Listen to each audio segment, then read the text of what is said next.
Good afternoon students. நம்ம இன்றைக்கி என்ன பார்க்க போகிறோம் அப்படின்னு பார்த்தீங்கன்னா, பிரைமரி ஸ்கூல்லேருந்து ஹையர் எஜுகேஷன் வரைக்கும் என்னென்ன அமைப்புகள் இருந்ததுன்னு பார்க்குறோம். அது வந்து அடுத்த உயர்கல்வியில் என்னென்ன இருக்குது அப்படிங்கிறத பற்றி நம்ம இங்கே பார்க்க போகிறோம். சரிங்களா? இப்போ இந்த பிக்சரை பாருங்கள். Education is the primary tool for change அப்படின்னு இருக்கு. அதாவது அடிப்படை கல்வி வந்து தான் அவங்கள மாற்றக்கூடிய ஒரு மிகப்பெரிய ஒரு கருவியாக அமையுது அப்படின்னு சொல்கிறாங்க. சரிங்களா? அது உண்மைதான் இல்லைங்களா? நம்ம குடும்பத்திலேருந்து ஒரு ஸ்கூலில் வந்து ஆரம்ப கல்வி நம்ம கற்றுக்கும் போது நம்மளுக்கு எதுவுமே தெரியாது. நம்மளுடைய ஃபஸ்ட்டு ஒரு கல்வி அமைப்பு ஒரு கட்டமைப்புக்குள்ளே போகிறோம் அப்படின்னா அதுதான் ஆரம்ப கல்வி தான், பிரைமரி எஜுகேஷன் தான் இல்லைங்களா? அங்கே நம்ம என்ன லேர்ன் பண்ணுறோமோ அதுதான் நம்மளுடைய கடைசி வரைக்கும் நம்ம கூட இருக்கிறது இல்லைங்களா? ஸோ அந்த கருவி என்ன நம்மளுடைய எஜுகேஷன் நம்மளுடைய கல்வி முறையவே வந்து நல்லபடியாக நம்மளுக்கு அமைச்சு கொடுக்குது அப்படின்னு சொல்கிறாங்க. சரிங்களா? இப்போ அதுக்கு அடுத்தது பார்த்தீங்கன்னா உயர்கல்வி மற்றும் தொழில்நுட்ப கல்வி. உயர்கல்வி அப்படிங்கிறத பற்றி நம்ம பார்த்தோம் இல்லைங்களா? உயர்கல்வி முடிஞ்சதுக்கப்புறம் அவங்க என்ன பண்ணுறாங்கன்னா அந்த உயர்கல்வியிலேயே நம்ம என்ன மாதிரியான கல்வி அமைப்பை நம்ம தேர்ந்தெடுக்கலாம் அப்படிங்கிறத பற்றி அவங்க போகிறாங்க இல்லைங்களா? ஒரு பல்கலைக்கழகம் அப்படின்னு இருக்குன்னு வச்சுக்கோங்க. அந்த பல்கலைக்கழகத்தை போகிறாங்க. அங்கே போய் நான் என்ன மாதிரியான பாடப்பிரிவை எடுக்கிறேன், நாங்கள் என்ன படிக்கிறேன் அப்படிங்கிறத பற்றி இதில் நம்ம பார்க்க போகிறோம். பல்கலைக்கழகங்கள் மற்றும் தொழில்நுட்ப கல்லூரிகள் அப்படின்னு சொல்கிறாங்க. பல்கலைக்கழகங்கள் அப்படிங்கும்போது நிறையா பிரான்ச்சு, அதாவது நிறையா துறைகள் இருக்கும் இல்லைங்களா? அதாவது அதில் எந்த துறை வேணுமோ, கணிதம், ஆங்கிலம், அறிவியல், அந்த மாதிரி நம்ம அந்த துறையை செலக்ட் பண்ணி அதில் நம்ம படிக்கிறோம்.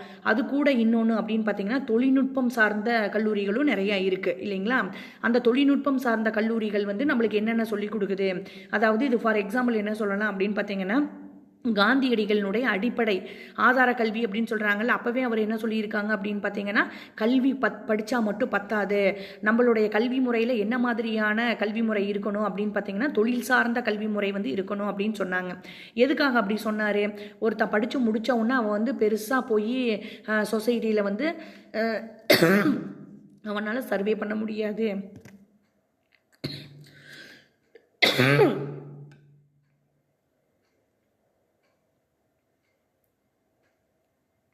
இல்லைங்களா? சர்வே பண்ண முடியாது. அவன் வந்து நிறையா தொழில் சார்ந்த கல்வியை அவன் வந்து தெரிஞ்சுக்கிறனால அவன் போய் சமுதாயத்தில் எக்கனாமிக்கல் ரீதியாக அவன் வந்து டெவலப் பண்ண முடியும். ஸோ கல்வியோடு சேர்ந்து தொழிற்கல்வியை வந்து இணைச்சி அவங்களுக்கு சொல்லிக் கொடுக்கணும் அப்படின்னு காந்தியடிகள் சொல்லியிருக்காங்க இல்லைங்களா? ஸோ அந்த தொழில்நுட்ப கல்லூரிகள் வந்து நிறையா இருக்குது. தமிழ்நாட்டில் வந்து உயர்கல்விகள் வந்து சிறந்து விளங்கிட்டு இருந்தாலுமே பல்வேறு துறைகளில் வந்து உலகத்தரம் வாய்ந்த கல்வி நிலையங்கள் வந்து இருந்துகிட்ருக்கு.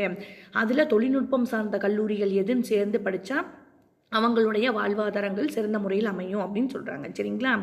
அதுக்கடுத்தது வந்து பட்டப்படிப்பு அப்படிங்கும்போது கலை, அறிவியல் மற்றும் வணிக துறையில் வந்து 2 ஆண்டுகள் பட்டப்படிப்பு வந்து கொடுத்துட்ருக்காங்க அப்படின்னு சொல்கிறாங்க. சரிங்களா?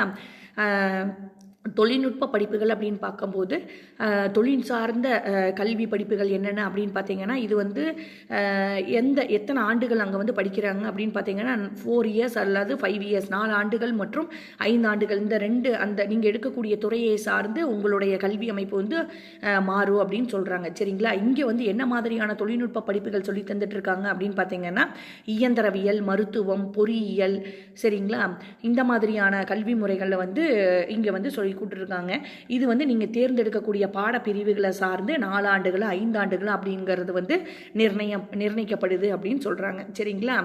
இந்த முதுநிலை படிப்புகள் அப்படிங்கும்போது என்ன சொல்கிறாங்க அப்படின்னு பார்த்தீங்கன்னா மாஸ்டர், அதாவது ஒரு யூஜி பிடிச்சிட்டிங்கன்னா அடுத்தது பிஜி பண்ணும்போது நீங்கள் ஆராய்ச்சி படிப்புகள் அப்படிங்கிறது மேற்கொள்வீங்க இல்லைங்களா? எம்ஃபில் படிக்கிறாங்க, பிஹெச்டி பண்ணுறாங்க அப்படிங்கிறதெல்லாம்.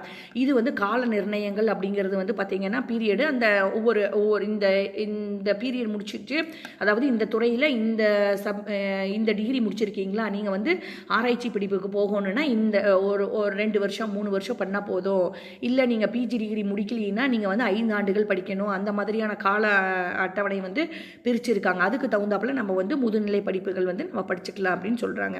சரிங்களா? இந்த உயர்கல்வி மற்றும் தொழில்நுட்ப கல்வி அப்படிங்கிறது இதுதான். சரிங்களா? இப்போ இந்த ஒரு டேபிள் காலம், இந்த ஒரு கிராஃபை பார்த்தீங்கன்னா உங்களுக்கு தெரியும். கல்வி நிலையை வந்து மாணவர்களின் எண்ணிக்கை, அதாவது 2021லேருந்து 22 வரைக்கும் ஒரு அப்ராக்சிமேட்டாக ஒரு கணக்கெடுப்பு எடுத்திருக்காங்க. எப்படி அப்படின்னு பார்க்கும்போது 6லிருந்து 10 வயது குழந்தைகள், 11லிருந்து 14 வயது உள்ள குழந்தைகள், 15லிருந்து 18 வயது உள்ள குழந்தைகள், 11ஆம் 11ஆம் வகுப்பு 12ஆம் வகுப்பு அப்படின்னு பிரிச்சிருக்காங்க. சரிங்களா?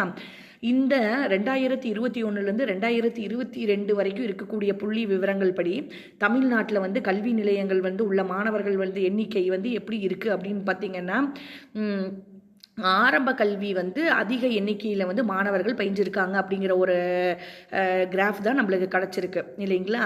அதுக்கப்புறம் வர வர பார்த்தீங்கன்னா இந்த கிராஃப்லேயே பாருங்கள், 6லேருந்து 10 வயது உள்ள குழந்தைகளுக்கு வந்து அதிகமான எண்ணிக்கையில் வந்து கல்வி வந்து படிச்சிருக்காங்க. அதுக்கப்புறம் அந்த அடுத்த ஆரம்ப கல்வி முடித்த உடனே அதுக்கடுத்தது பார்க்கும்போது நடுத்தர பள்ளி உயர்கல்வி அப்படின்னு வரும்போது அவங்களோட எண்ணிக்கை வந்து அப்படியே விழுக்காடு வந்து கம்மியாகிட்டே வருது. இதுக்கு காரணம் என்ன அப்படின்னு பார்த்தீங்கன்னா, பெற்றோர்களிடம் வந்து கல்வி பற்றிய விழிப்புணர்வு இல்லாதது ஒரு மிகப்பெரிய காரணம் அப்படின்னு சொல்கிறாங்க. சரிங்களா? அவங்களுக்கு வந்து அந்த விழிப்புணர்வுங்கிறது இன்னுமே வந்து வரல அப்படின்னு சொல்கிறாங்க. இந்த கணக்கெடுப்பு வந்து 21லேருந்து 22 வரைக்கும் எடுத்த கணக்கெடுப்பின்படி தான் இதை சொல்லிட்டு இருக்காங்க. சரிங்களா? ஸோ அது பற்றி கல்வி பற்றி அவேர்னஸ் வந்து ஏன் இல்லை அப்படின்னு தமிழ்நாடு கவர்மெண்ட் வந்து அந்த விழிப்புணர்வை பெற்றோர்களிடையும் மக்களிடையும் அதிகமான விழிப்புணர்வை ஏற்படுத்தணும் அப்படிங்கிறத வந்து இப்போ சொல்லிக்கிறாங்க. சரிங்களா? ஓகேம்மா, தேங்க்யூ. அடுத்த கிளாஸில் பார்க்கலாம்.